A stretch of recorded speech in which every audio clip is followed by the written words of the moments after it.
그러니까 나 한 사람의 이 행동과 생활을 통해서 주변의 모든 사람들에게 그 파급적으로 느끼게 하는 영향은요 엄청나게 커요. 그거를 우리는 못 보죠. 예, 왜? 시야가 좁아서 그래요. 시야가 좁다는 것은 멀리를 못 본다는 것입니다. 그래서 자동차에도 야간에 껌껌한 데서 운행할 때는 이 라이트를 갖다가 좀 밝게 켜요. 왜? 사물이 정확하게 안 보이기 때문에. 성령도 우리 마음속에 조명을 해요. 그러면 코앞에서 보고만 느꼈던 내 자아가 자꾸 펼쳐나가요. 또 감탄사가 연발적으로 일어나죠. 그게 자각천상이라는 것이죠.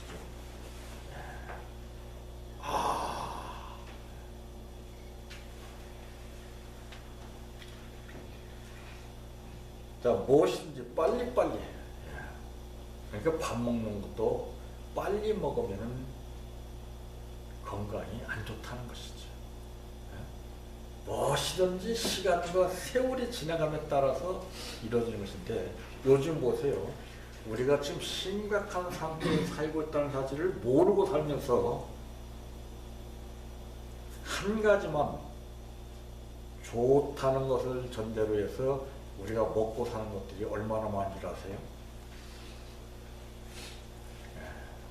슈퍼라고 하는 단어가 나와요. 슈퍼. 또 크다는 것이죠. 소도 막 크게 기르고 닭도 막 크게 기르고. 왜?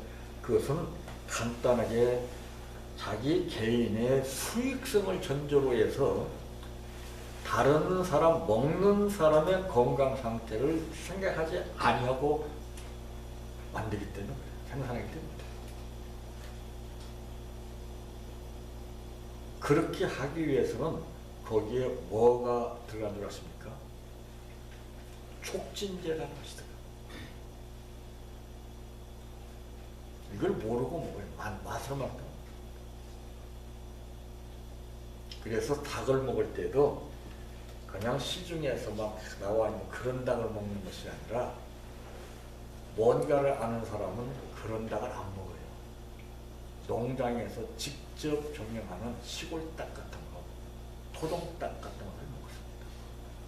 닭이 틀려요. 우리가 먹는 음식 재료도 마찬가지예요. 비료도 주고서 키운 재료하고 그냥 유기농으로서 키운 재료가 틀립니다.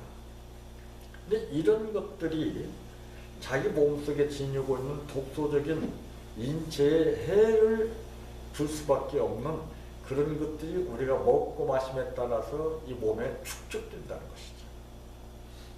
그래서 병이 많아지는 거예요. 그래서 자연인들이 건강한 겁니다. 산에서 사는 사람들 보세요. 홀로 사는 사람들 얼마나 불편하겠어요. 그러나 그들은 자기 자연 세계에서 자기만이 느끼는 그 자유 가운데에서 아주 행복하게 살고 있습니다. 비교가 안 되죠. 욕심도 없죠. 산에서 나는 것들도다가 그때 그냥 해서 소탈하게 먹고, 이 시내 사는 사람들 보세요. 산의 진미를 심해갖고 맛에 끌려서 먹어요. 이게 건강이 그래서 망가지는 거예요. 그 사람들은 수익성이 없어요. 아주 현대 과학 문명으로는 너무나 동떨어진 세계에 살고 있습니다. 우리가 볼 때는 아이고 저 냉장고도 없고 저기 전기도 안 들고 저 불편이 어떻게 사나? 그 사람은 우리를 보는 게 또 틀려요. 저 답답한 인간들 다 각자 보고 느끼는 견해 차이가 다르다는 것입니다. 자, 그러므로 이렇게 오늘날 시대는 경쟁이 치열한 생활 가운데에서 물불을 가리지 않고 혈육의 정이고 뭐고 사랑하는 사람이고 뭐고 할 것 없이 아주 살벌하고 냉정한 가운데서 경쟁을 벌이고 살고 있습니다. 재벌가 형제들 한번 보세요. 감히 어떻게 그럴 수가 있겠습니까? 서로 이권을 쟁취하기 위해서 물불을 가리지 않고 싸움박질을 하고 그러면서 누리고 살면 뭐 하겠느냐고. 이런 사람들은 이제 인격이 성숙하지 못한 상태에서 과도한 성공을 이뤘기 때문에 사람들을 망치기도 합니다. 이게 제일 무서운 거죠. 두 번째로는 내려옵니다. 어린 나이에 갑작스러운 성공은 자신을 정비하고 반성할 기회를 빼앗아가 버립니다. 그래서 어려서부터 고생을 시키는 부모들은 현명한 부모들이에요. 근데 오늘날 부모들이 어디 그래요?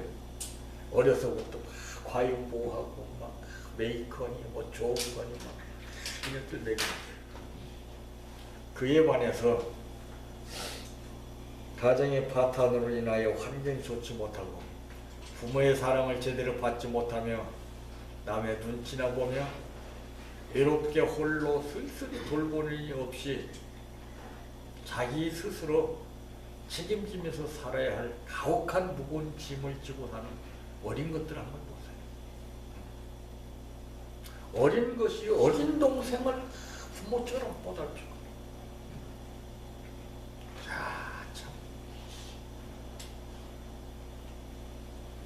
하루하루가 참 힘들거리는 가운데 살고 있습니다.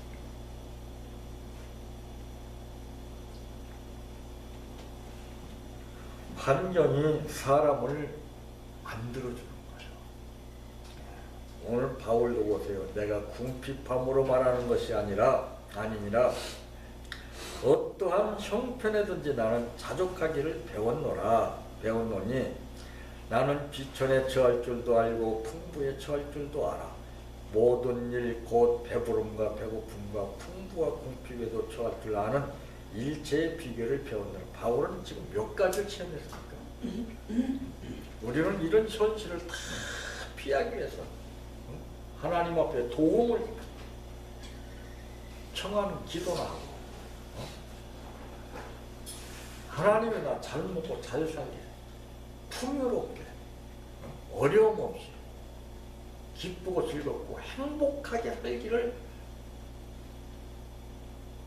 원하는 그런 기도를 하고 있지 않습니까? 철없을 때는 아주 그냥 기도 제목을 많이 정해서 하나님 앞에 기도를 했습니다. 그게 나는 믿음인 줄 알았어요. 그러면 도와주신 줄 알았어요. 전혀 그렇지 않더라고요. 깨닫게 하시더라고요. 깨닫게.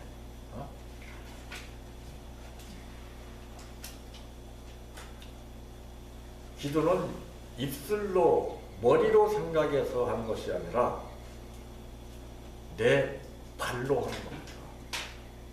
발걸음 한 걸음 한 걸음 내딛는 것이 그게 기도가.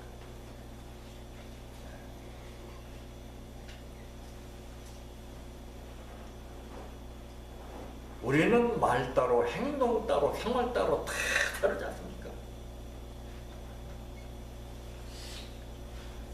오늘 하루 동안 우리에게 주어지는 기도 제목 가운데서 우리가 보고 듣는 삶을 찾아서 가는 것이 아니라 내 마음 중심을 이끄시는 삶대로 우리는 사는 것이 그것이 기도. 내가 고집 부리면서 싫은 것은 마다하고 좋은 것은 받아들이고 이것이 아닙니다. 하나님이 절대 우리에게 나쁜 것을 권하실 이유가 없습니다. 근데 우리가 하나님을 잘못 알고 살기 때문에 하나님은 무조건 좋은 것만 이렇게 베푸시는 하나님으로만 배워왔기 때문에 그렇습니다. 육신의 부모도 항상 자녀에게 좋은 것만 주지 않습니다. 나쁜 것을 고집할 때는 가차없이 야단도 치는 게 부모입니다. 왜 그렇습니까? 당신 자녀이니까라게 그렇습니다. 우리도 마찬가지예요.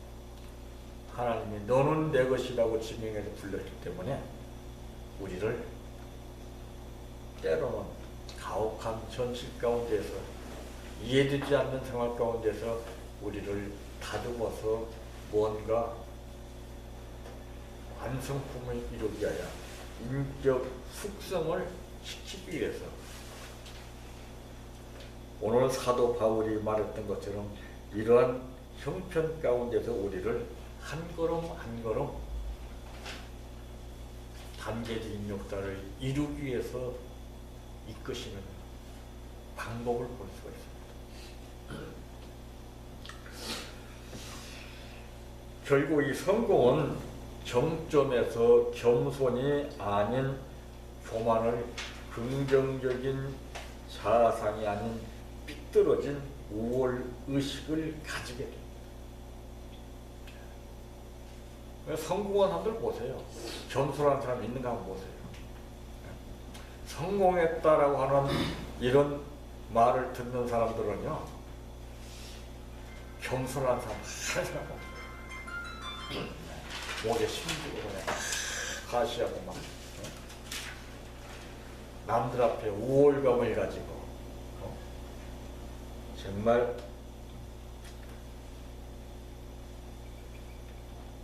교만에 빠져가지고서 목에 힘주어서 자기가 잘해서 그런 현실을 이룬 것처럼 착각 가운데서 사는 사람들이 얼마나 많은지 몰라요. 이런 사람들은 그 현실적으로 볼 때는 성공한 것 같으나 마치 우리가 무엇을 연상하게 되냐면 로마 병병들이 예수님을 못 박아서 죽였을 때 그들은 승리의 축배를 들었을 것입니다. 그러나 그것이 3일을 지나지 못했어요. 바로 이와 마찬가지로 이런 사람들의 성공은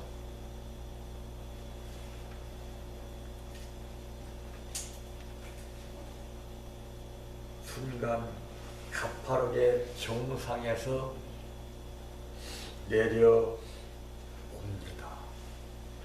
내려오지 말라고 해도 이렇게 가파른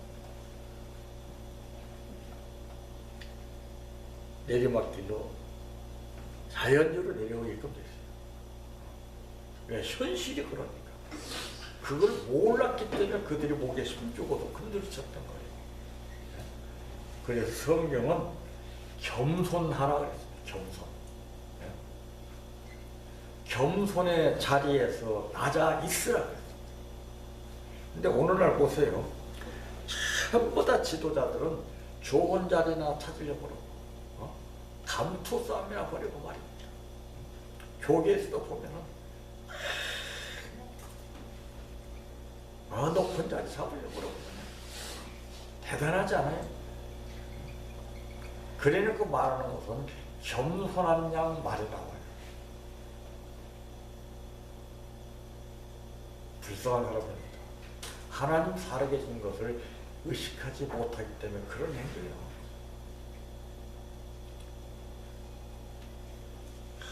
머리로만 하나님 있고 마음속에는 그들에게는 전혀 하나님 없습니다. 자아가 분림하고 있기 때문에 이거를 죽여야 되고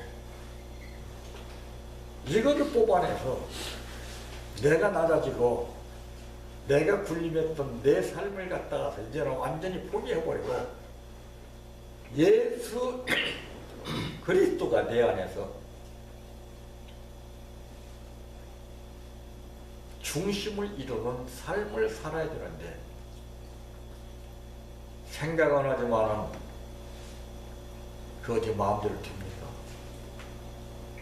알고는 있지만은 그 어디 뜻대로 되던가요?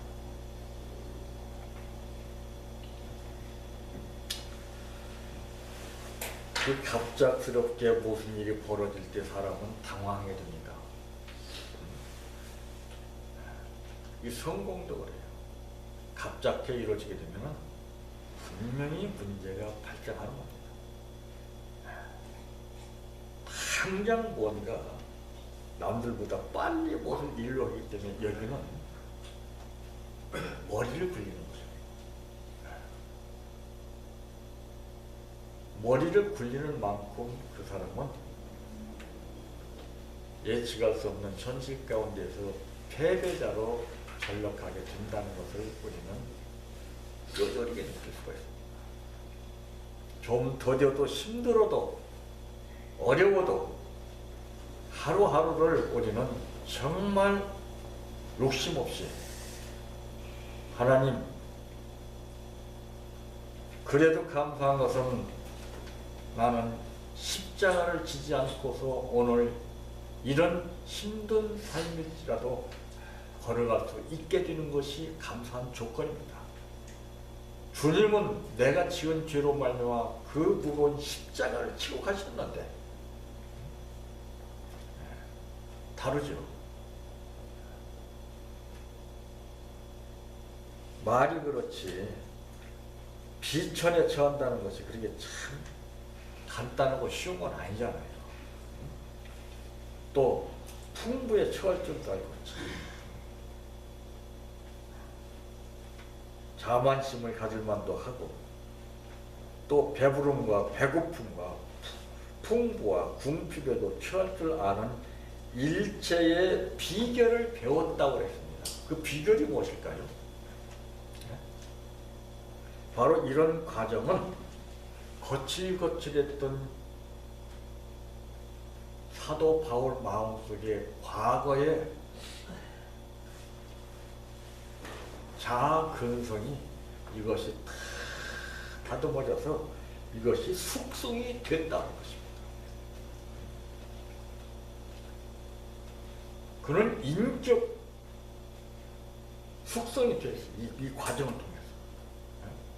이런 것이 아니면은 절대로 인격 숙성이 될 수가 없습니다. 배워가지고요, 천만의 말씀이에요.